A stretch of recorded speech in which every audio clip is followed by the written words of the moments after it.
Adventure Sports. Up next, the world's best bodyboarders compete at the Bonzai Pipeline on the North Shore of Oahu. The sport of bodyboarding was born on the island of Hawaii back in 1971, and 17 years ago, the first major international competition took place right here at the Bonzai Pipeline.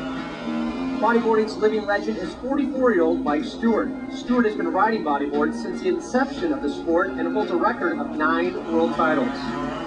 The North Shore is a special place on the planet. You know, it's one of the few places that's aligned all the elements, and Pipeline in particular is a focal point, it seems, of the North Shore, where the most intense waves come here to this reef here.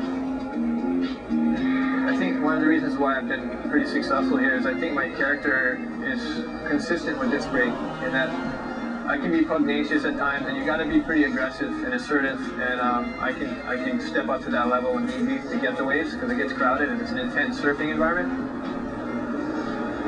Stewart is in the best shape of his life, and his goal now is to earn a 10th world title. But even he knows it will be difficult as his competition continues to get younger and hungrier.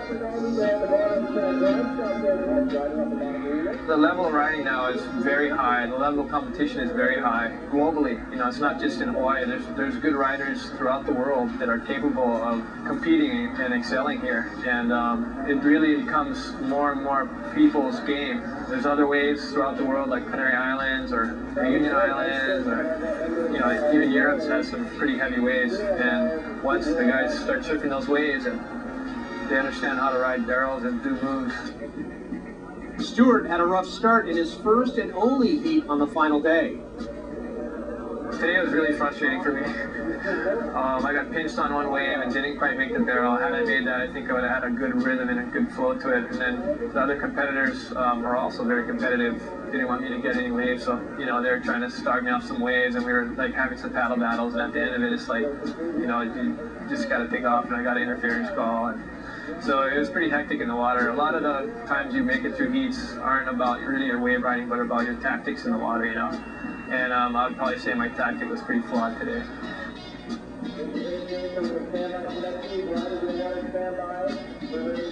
While the day may not have gone as planned for the IBA chairman and 11-time Pipeline champion, Stewart got to see his friend and former board caddy, Kaino McGee, advance through his first 2 heats.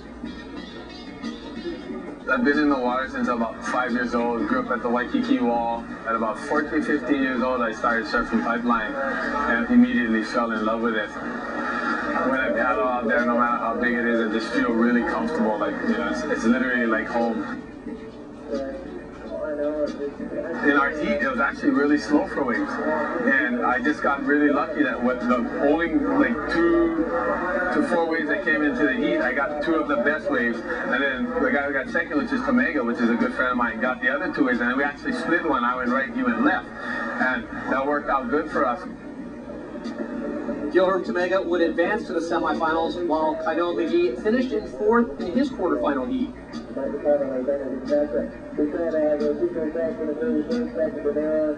About 2,000 fans lined the beach to watch 4 men compete for the Pipeline Pro title.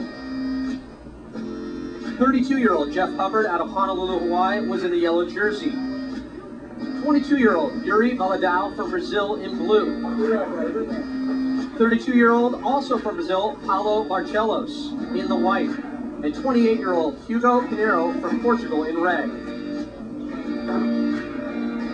First up in riding was the 2006 world champion Jeff Hubbard. Jeff won here at Pipeline back in 03 and 07. He scored an 8.75 out of a possible 10 on his first wave of the heat. In just 4 years on tour, Yuri Valadao is a 3-time Brazilian champion and 2-time Latin American champion. Yuri finished 2nd in the world last year. He scored a 6.65 on his first wave and then took the lead with a 9.25 on his second wave. Paulo Barcelos' best finish in his 18-year career came in 2000 when he was the world champion. Hugo Pinheiro in red has been on tour 4 seasons. He has captured the European Championship twice and the National Championship once, but he was struggling to keep pace in the final. On this next wave, Barcelos scored a 9.25 for this roll at backdoor. He held the lead with 10 minutes left in the heat. Pinero was sitting in fourth.